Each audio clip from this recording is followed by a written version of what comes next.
Ribérac, Daniel était devenu un fantôme. Quelqu'un dont tout le monde parle, sans jamais l'apercevoir. Depuis au moins 5 ans, l'octogénaire ancien imprimeur et libraire avait comme disparu. Sa voisine s'inquiétait bien sûr, mais sa femme l'avait rassuré. Je lui ai demandé, mais votre mari, il est où maintenant? Je ne le vois plus. Elle me dit, il est parti faire une retraite spirituelle. Et bon, mais voilà, ça lui va bien, il se repose, c'est ce qu'il lui fallait.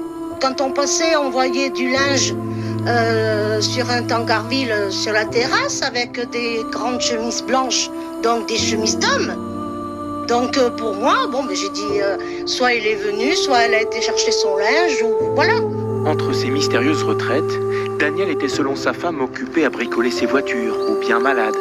Un mythe pour Nicolas Platon, le maire de la commune. On s'est aperçu aussi qu'un mur avait été construit assez haut, avec un portail, qu'il n'y avait pas de sonnette. Et puis j'ai appris il y a quelques jours que des voitures de collection qu'il possédait étaient mises à la vente. Et ça m'a préoccupé parce que je le connaissais et je me suis dit à ce moment-là que ça signifiait vraiment autre chose. Le maire alerte les gendarmes qui perquisitionnent lundi la maison du couple. L'épouse leur révèle alors la sombre vérité. Lors de l'opération, cette dernière indiquait qu'elle était à l'origine de sa mort. Les enquêteurs découvraient dans le garage, enfoui dans une fosse, le corps sans vie d'une personne. Un scénario macabre auquel personne ici ne s'attendait.